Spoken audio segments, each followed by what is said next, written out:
स्वागत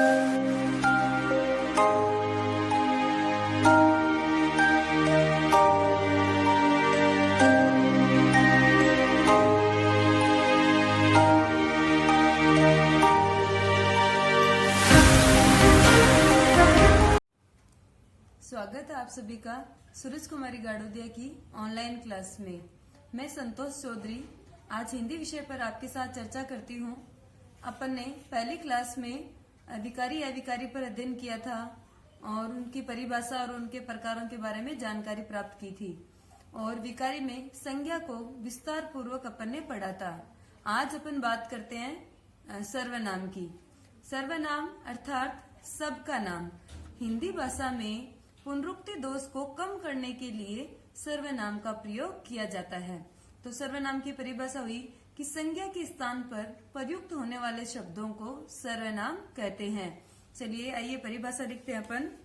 सर्वनाम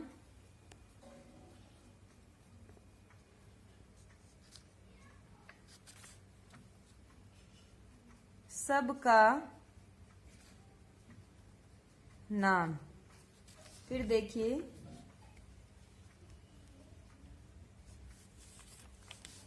संज्ञा के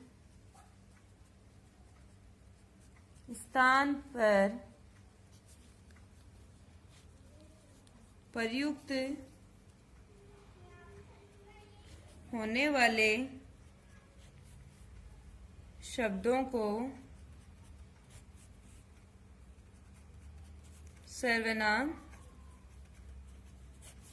कहते हैं। साथ ही देखो कि हिंदी भाषा में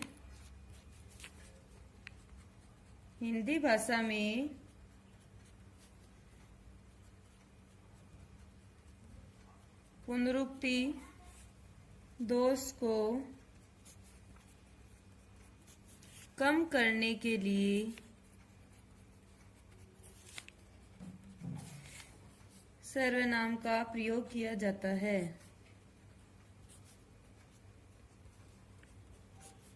किया जाता है। अब अपन सर्वनाम की भेद की बात करते हैं। तो सर्वनाम के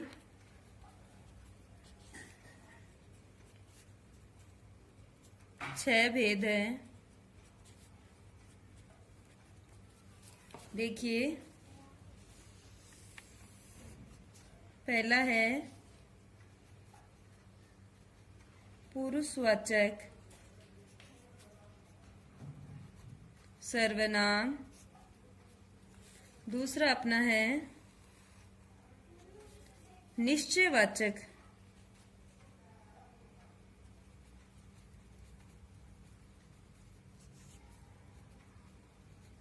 सर्वनाम। फिर अपना तीसरा आएगा अनिश्चयवाचक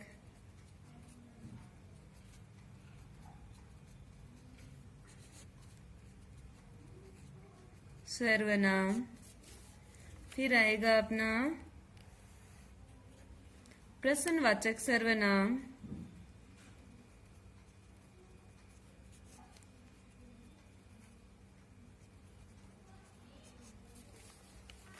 पांचवा है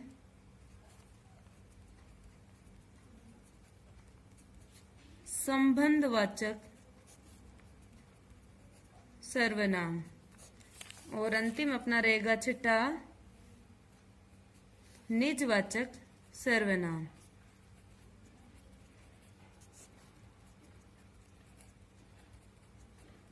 सर्वनाम इस प्रकार ये सर्वनाम के अपने 6 भेद हुए। पहला, दूसरा, तीसरा, ये चौथा, ये अपना 5वां और ये छठा। अब अपन सर्वप्रथम पहले पुरुषवाचक सर्वनाम का विस्तार पूर्वक अध्ययन करते हैं। पुरुषवाचक सर्वनाम। तो देखिए पुरुष के स्थान पर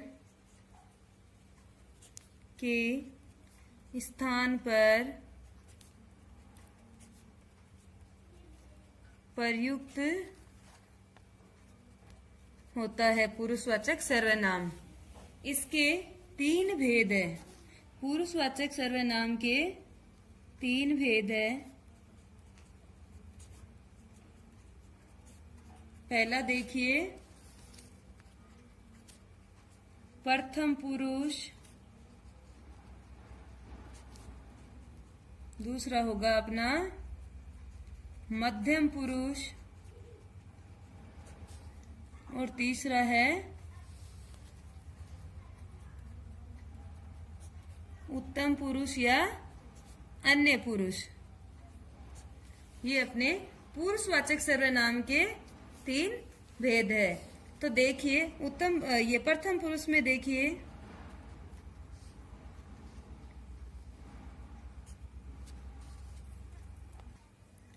श्रोता। प्रथम पुरुष होता है श्रोता। जैसे कि इंग्लिश में अपन पढ़ते हैं ना फर्स्ट, यहाँ श्रोता नहीं, सॉरी, वक्ता होगा। प्रथम पुरुष वक्ता, फर्स्ट पर्सन की बात हो रही है। तो जैसे मैं, मेरा, हम, हमें, हमारा, मुझे आदि, ये प्रथम पुरुष में है। फिर इसका देखो, एक व्यक्ति के लिए अगर हम शब्द यूज करते हैं, हम शब्द का प्रयोग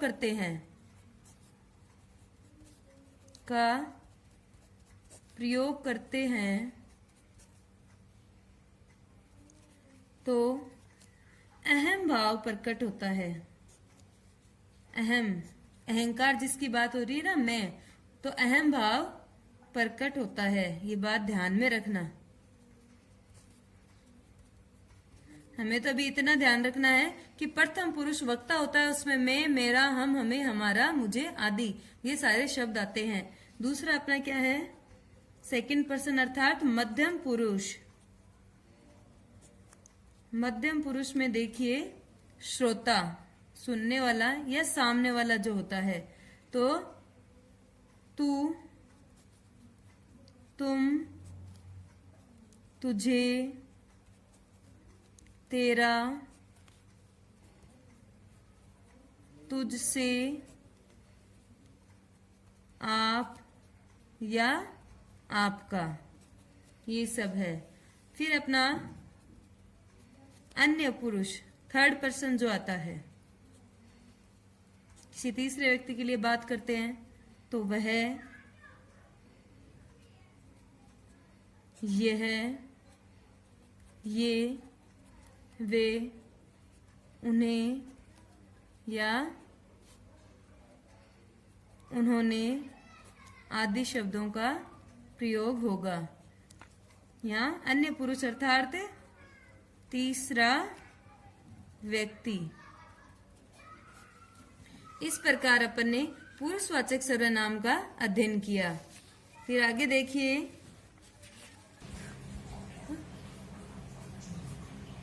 दूसरा है निश्चयवाचक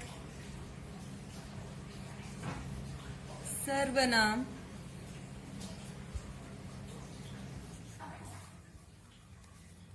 निश्चयवाचक सर्वनाम को संकेतवाचक,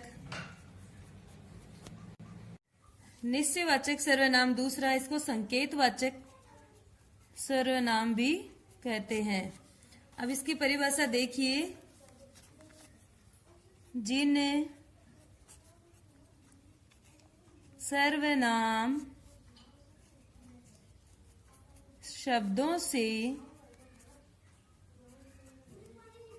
दूरवर्ती या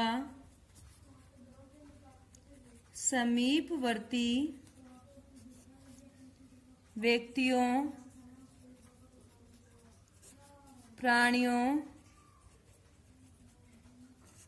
वस्तुओं और घटनाओं का निश्चय बोध होता है, बोध होता है, उन्हें निश्चयवाचक या संकेतवाचक सर्वनाम कहते हैं।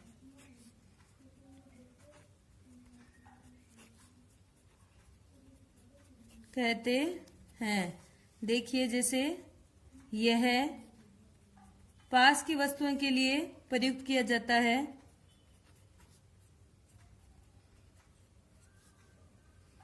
पास की वस्तुओं, प्राणी, इन सब के लिए प्रयोग किया जाता है।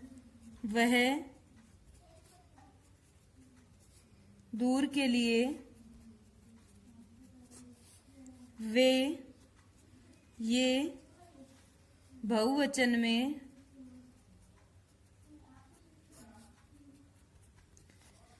किसी सम्मान प्राप्त व्यक्ति के लिए एक वचन में भी इसका प्रयोग किया जाता है। इस प्रकार ये अपन ने निश्चयवाचक सर्वनाम देखा कि जिन सर्वनाम शब्दों में दूरवर्ती या समीपवर्ती व्यक्तियों, प्राणियों, वस्तुओं, घटनाओं आदि का बोध होता है तो वो निश्चयवाचक या संकेतवाचक सर्वनाम कहलाएगा। ये, वह, वे, ये इन शब्दों से हम इस सर्वनाम की जानकारी प्राप्त करेंगे।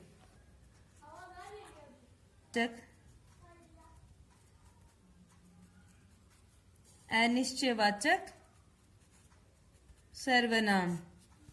तो देखिए, जिन सर्वनाम शब्दों से अनिश्चितता का बोध हो,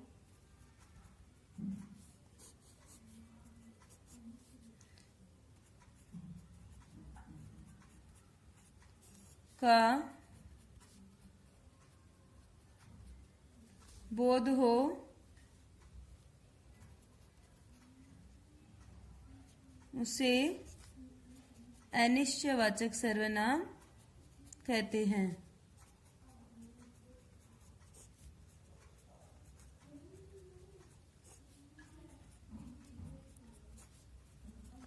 हैं। देखिए, जैसे कोई, कुछ, किसी, तो कोई तो आएगा सजीव प्राणियों के लिए, ये अपन को विशेष ध्यान में रखना है, सजीव प्राणी के लिए। और कुछ आएगा निर्जीव वस्तुओं के लिए, निर्जीव वस्तुओं के लिए। जिस प्रकार अपन कहते हैं कि कुछ व्यक्ति आए हैं, भाई बहुत सारे व्यक्ति आए हैं, तो कोई व्यक्ति आया या कुछ व्यक्ति आया है, तो कोई किसके लिए प्रयोग हो रहा है? सजीव प्राणियों के लिए। और कुछ वस्तुएं हैं, कुछ किताबें हैं मेरे पास, कुछ सामान पड़ा है, तो ये सारी क्या है? निर्जीव वस्तुओं के लिए प्रयोग किया जाता है। अगला अपन देखेंगे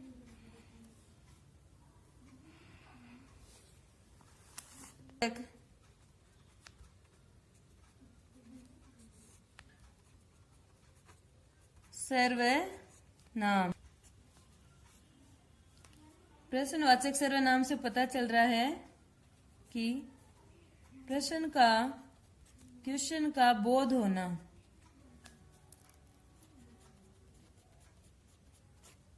करवाता है वो प्रश्नवाचक सर्वनाम है। जैसे कहाँ, कितना, कौन, किसने, कब, कैसे आदि शब्दों का प्रयोग होता है, वहां अपना प्रश्नवाचक सर्वनाम आएगा। फिर देखिए संबंधवाचक सर्वनाम।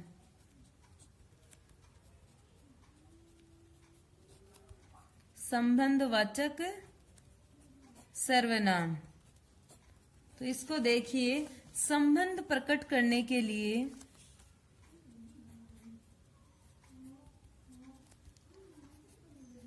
प्रकट करने के लिए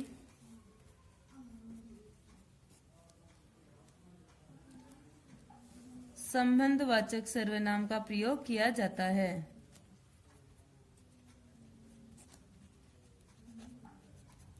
अब जिस प्रकार देखिए, जब तब,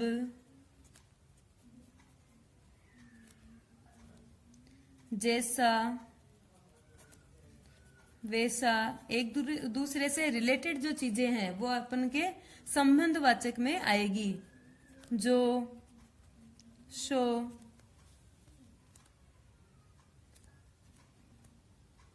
आदि शब्दों का प्रयोग होता है।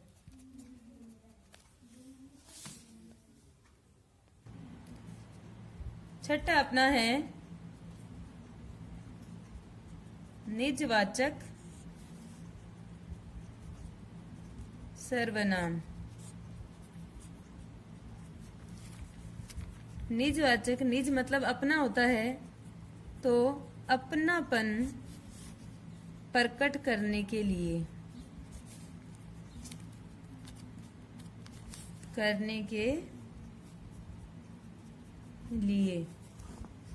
जैसे आप, स्वयं, खुद, अपने आप आदि शब्दों का प्रयोग होता है।